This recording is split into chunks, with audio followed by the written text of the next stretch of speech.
If you've ever ignored a slight risk day, you might be making a big mistake. Let's talk about it.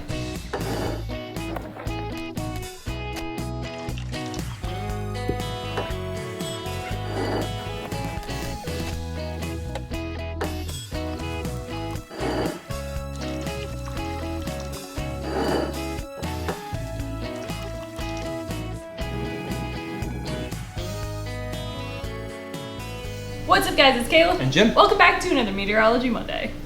So what are we going to be talking about today? It's actually really interesting, the Convective Outlook products from the Storm Prediction Center. We are. Go ahead and expand on that a little bit more. We are in the heart of storm season here in the United States. As summer is creating lots of heat, lots of humidity, storms are firing up. One thing that we see a lot as meteorologists is maybe people not paying attention as much when the risk scale is on the green and yellow side. When you have a marginal risk or a slight risk, a lot of times people don't take it as seriously as the high risks and the moderate risks of the world.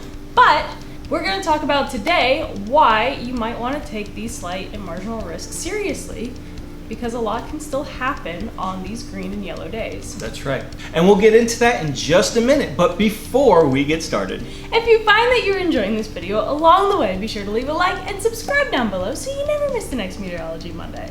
While you're down there, get yourself a Meteotech Weather official mug. We have Meteorology Monday.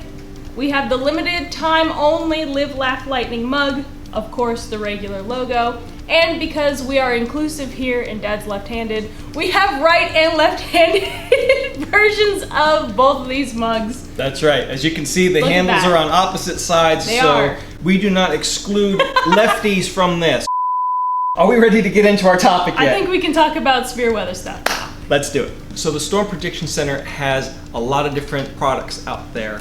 What we're going to focus on is the Convective Outlook products for days 1, 2, and 3. There are other ones that are out there. We have made a video that went into those other products as well. You can check those out. Editing Caleb will pop it up here or put it down in the description. But we're just going to focus on day 1, 2, and 3 to keep it simple. Convective Outlooks depict 6 general categories that include non-severe thunderstorm and severe thunderstorm areas across the contiguous United States. Thunderstorms, light green. General or non-severe thunderstorms delineates to the right of a line where a 10% or greater probability of thunderstorms is forecast during the valid period. Marginal, dark green. A marginal risk is an area of severe storms of either limited organization and longevity or very low coverage and marginal intensity. Slight risk, yellow.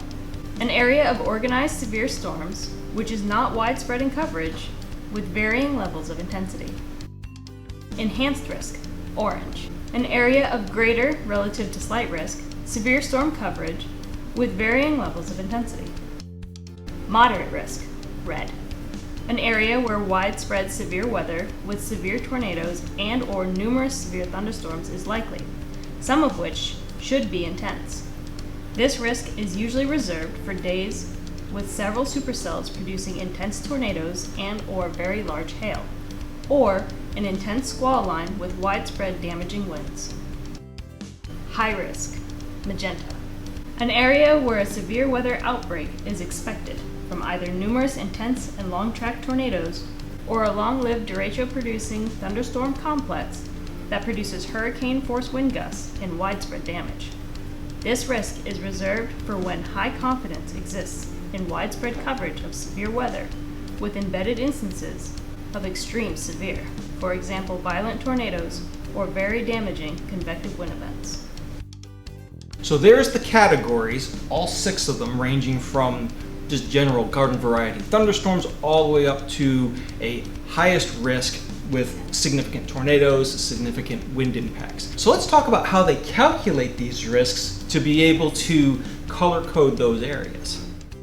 The level of categorical risk for the day 1 to 3 convective outlooks is derived from probability forecasts of tornadoes, damaging winds, and large hail. On days 1 and 2, these 3 parameters are calculated and shown individually, while the combined severe weather risk, all 3 hazards, is used on day 3. The probabilistic forecast directly expresses the best estimate of a severe weather event occurring within 25 miles of a point. So now that we know what these products are, let's get a better understanding of how to use these products. Forecasting rare events, such as tornadoes and the occurrence of large hail and damaging wind gusts, is a difficult process and one that contains a large amount of uncertainty. It is important to not rigidly associate the type of risk area, for example, slight or yellow, with the severe potential for any given thunderstorm in the risk area. That is, just because a slight risk area is forecast does not necessarily mean that the thunderstorms within the risk area will be slightly severe. Sometimes violent tornadoes occur in slight risk areas, as well as enhanced orange areas and red moderate areas, as opposed to high magenta areas. The reason for this is the synoptic situation producing the violent tornadoes may be confined to a relatively small area or a conditional uncertain situation. Another slight risk area may cover several states in which only 1 or 2 tornadoes are expected to develop. Some slight situations won't involve a threat of tornadoes or supercells, but sustain multi-cell storms with a threat for severe hail and wind damage. The Storm Prediction Center Severe Weather Outlook forecasts events from organized convection, for example supercells, squall lines, and multi-cell thunderstorm complexes, most capable of damage and injury from tornadoes, damaging winds, or large hail. Pulse-type thunderstorms, consisting primarily of solitary, brief, severe updrafts, often found in environments with weak vertical wind shear, are not considered organized.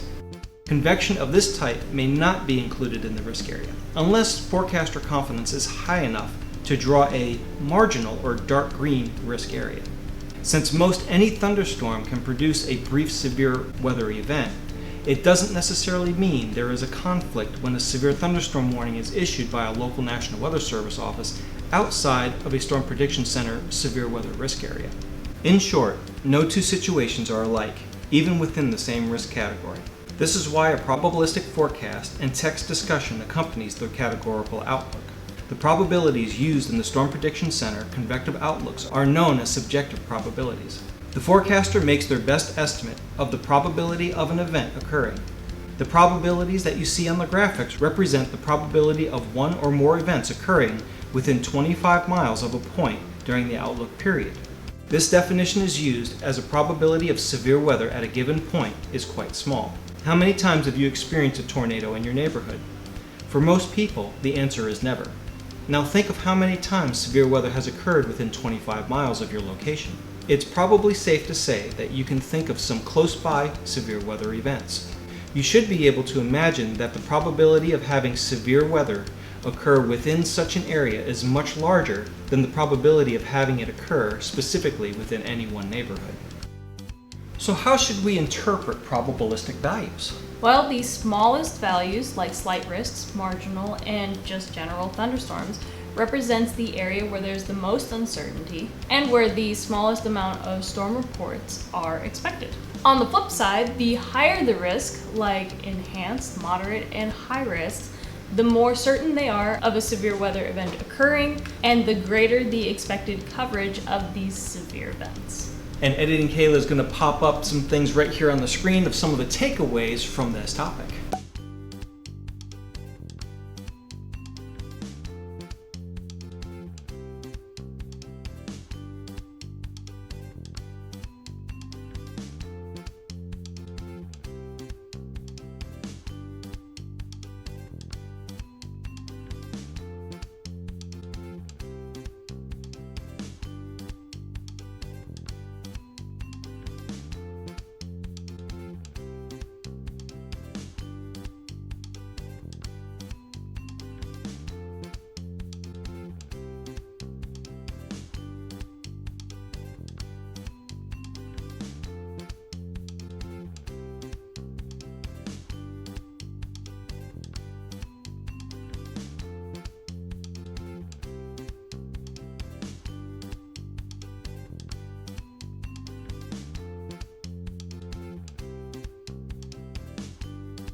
So there you have it, the Storm Prediction Center's Convective Outlooks specifically for days 1 through 3, what those risks look like, and why we should take them seriously.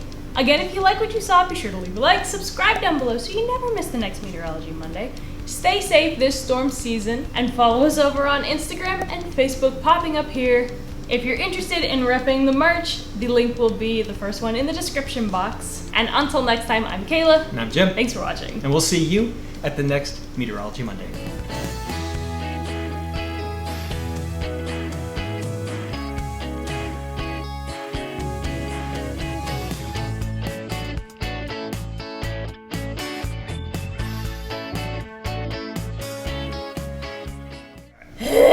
For those wanting an update, we've exceeded 4,000 Kelvin. It's 5,000 Kelvin today.